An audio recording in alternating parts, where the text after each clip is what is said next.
Hi అండి, అందరికీ నమస్కారం. Welcome to my YouTube channel. ఈ వీడియోలో ప్రభుత్వ ఉద్యోగులకు, పెన్షనర్లకి కొత్త పీఆర్సీ ప్రాసెస్ అండి. 40% ఫిట్మెంట్తో పే స్కేల్. సో వివరాలు అయితే వీడియోలో తెలుసుకుందాం. వీడియో ఎక్కడే కానీ స్క్రిప్ట్ చేయకుండా ఎండ్ వరకు చూడండి. అప్పుడే పూర్తి ఇన్ఫర్మేషన్ అర్థమవుతుంది. అలా వీడియో నచ్చినట్లయితే ఒక లైక్ చేయండి. ఇంకా మన ఛానల్ సబ్స్క్రైబ్ చేసుకున్నట్లయితే మన ఛానల్ సబ్స్క్రైబ్ చేసుకున్న ద్వారా నేను చేసే ప్రతి ఒక్క వీడియో మీ వరకు రీచ్ అవుతుంది. మరి జూలై 2023 నుంచి అమల్లోకి రావాల్సిన కొత్త పీఆర్సీపై రాష్ట్రంలోని ఉద్యోగ ఉపాధ్యాయ పెన్షన్లు ఎంతో ఆశ పెట్టుకున్నారు.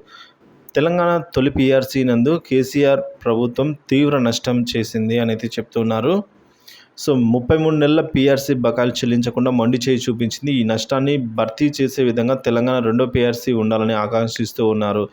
కేసీఆర్ ప్రభుత్వ ఎంప్లాయీస్ ఫ్రెండ్లీ సర్కార్ అని మాటల్లో చెప్తూనే చేతుల్లో అందుకు పూర్తి విరుద్ధంగా వ్యవహరించింది. తాను నియమించిన తొలి పే రివిజన్ కమిషన్ చేసిన శిశు సంరక్షణ సెలవులు పెంపు, 20 ఏళ్ల సర్వీస్కే పూర్తి పెన్షను, అలవెన్స్ పెంపు వంటి కీలక సిఫార్సులను కేసీఆర్ సర్కార్ అమలు చేయలేదు. పీఆర్సీ గడువు 5 ఏళ్లు ముగిసినా పీఆర్సీ చేసిన అనేక సిఫార్సులపై జీవోలు జారీ చేయలేదు. ఉద్యోగ ఉపాధ్యాయ పెన్షనర్ల సమస్యలను బీఆర్ఎస్ ప్రభుత్వం ఏనాడు పట్టించుకోలేదు. సమస్యలు చెప్పుకోవడానికి సంఘ ప్రతినిధులు కనీసం అపాయింట్మెంట్ కూడా ఇవ్వకుండా నాటి ప్రభుత్వం ఘోరంగా అవమానించింది అని చెప్తున్నారు. ప్రభుత్వ పెద్దలు దయతలిచి ఇవ్వటమే తప్ప సంఘాలలో చర్చలు సంప్రదింపులు ప్రసక్తి ఉండేది కాదు. కుక్క తోక ఊపుతుందా, తోకను కుక్క ఊపుతుందా అంటూ చులకన చేసి మాట్లాడారు.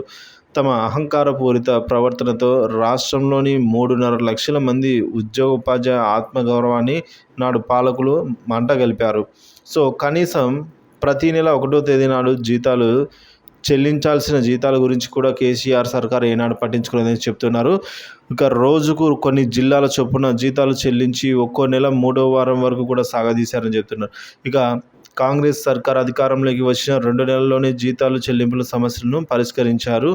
రాష్ట్రంలోని ఉద్యోగ ఉపాధ్యాయ పెన్షన్లు అందరికీ 1వ తేదీ నాడే జీతాలు పెన్షన్లు పడుతూ ఉన్నాయి. పీఆర్సీ అమలు విషయంలోనూ ఇదే ఒరవడి చూపాలని ఉద్యోగ ఉపాధ్యాయులు కూడా కోరుకుంటూ ఉన్నారు.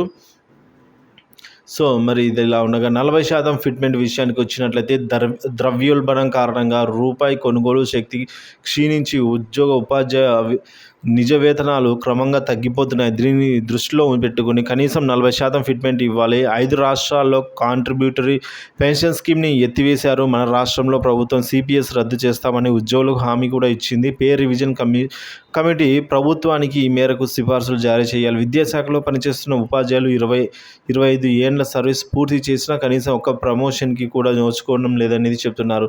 సో దీన్ని దృష్టిలో పెట్టుకుని అప్రయత్న పదోన్నతుల స్కేళ్లను 5, 10, 15, 20, 25 సంవత్సరాలుగా మార్చాలి. 25 సంవత్సరాల సర్వీస్కు ఎస్ఎస్పి 2B స్కేల్ మంజూరు చేయాలని చెప్తున్నారు. సో హై స్కూళ్ళలో ఉన్నత తరగతులు బోధిస్తున్న భాషా పండితులు ఎస్జిటిలకు హైయర్ క్లాస్ హ్యాండ్లింగ్ అలవెన్స్ కేవలం 150 మాత్రమే ఇస్తున్నారు, ₹150.